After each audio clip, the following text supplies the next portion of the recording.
अंकित और अनु भाई बहन थे। माँ बाप के देहांत के बाद बड़ी बहन अनु ने दिन रात मेहनत करके अंकित की देखरेख की और उसे पढ़ा लिखा कर पैरों पर खड़ा किया था।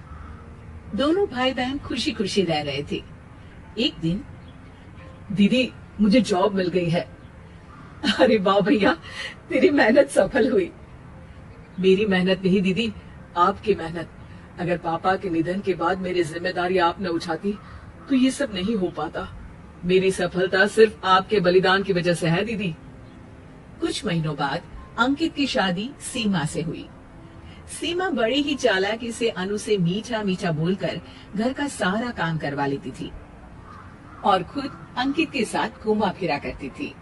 वैसे तो वो सिर्फ खाना बनाने का काम ही घर में करती थी, लेकिन अब उसे उससे भी छुटकारा चाहिए था। इसीलिए एक दिन, दीदी मेरे हाथ का खाना अंकित को पसंद नहीं आता, क्या आप खाना बना दोगी प्लीज?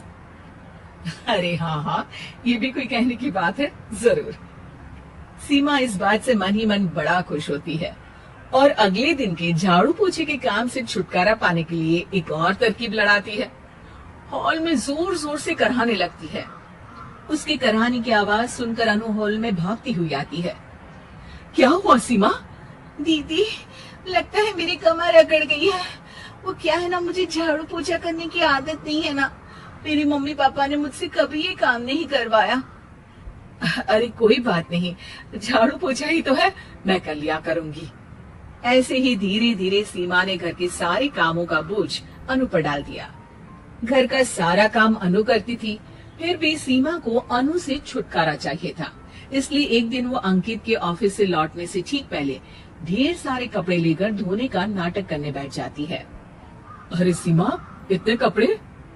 अब क्या करूं, अकेली पड़ जाती हूँ। करना तो मुझे ही है ना। अरे दीदी से मदद ले लेती। अच्छा, ताकि सारा जमाना कहे कि भाभी बड़ी ननद से काम करवा रही है। और वैसे भी दीदी ने तो साफ कह रखा है मुझे कि तुम आज जो भी हो सिर्फ उनकी वजह से हो, इसलिए अगर उनके बना इस घर में रहना है तो काम करना ही पड़ेगा। ये सब सुनकर अंकित को बहुत गुस्सा आ गया। उसने अनु को बुलाकर कहा, दीदी ये घर पापा ने बनाया था और इसमें मेरा भी हिस्सा है और मुझे वो चाहिए। ये सुनकर अनु को बुरा तो लगता है, मगर वो दूसरे ही दिन घर का बंटवारा करने के लिए वकील के पास चली जाती है। वहाँ से लौटते हुए अनु का एक्सीडेंट हो जाता है, जिससे वो दोनों पैरों से अपंग हो जाती है। अब मजबूरन उसकी पूरी देखरेख सीमा को करनी पड़ती है। एक दिन सारे कामों से थक कर सीमा अंकित से कहती है, अजी सुनते हो, अब मुझसे तुम्हारी ये बहन की सेवा ना होगी। अगर कल तक तुम इसका बंदोबस्त नहीं करते तो मैं घर छोड़कर चली जाऊंगी। अरे ये कैसी बातें कर रही हो? इस हालत में वो कहाँ जाएंगी? मैं कुछ नहीं जानती, बस कल ये इस घर में मुझे दिखनी नहीं चाहिए। अंकित अपनी बीवी की जिद के आगे हार मान लेता है और अनु को शेल्टर होम में छोड़ आता है। 3 महीने बाद, अजी सुनते हो, ये आपके लिए एक पार्सल आया है, ये लीजिए। अरे इसमें तो घड़ी है और एक चिट्ठी भी है। दिखाइए तो। अरे वाह, बड़ी ही सुंदर घड़ी है, लेकिन ये आपको भेजी किसने? पता नहीं, शायद चिट्ठी में कुछ लिखा हो। आशा करती हूँ ये घड़ी तुम्हें पसंद आएगी। रक्षाबंधन की बहुत शुभकामनाएं, तुम्हारी दीदी अनु। चिट्ठी पढ़कर अंकित की आंखें भर आती हैं।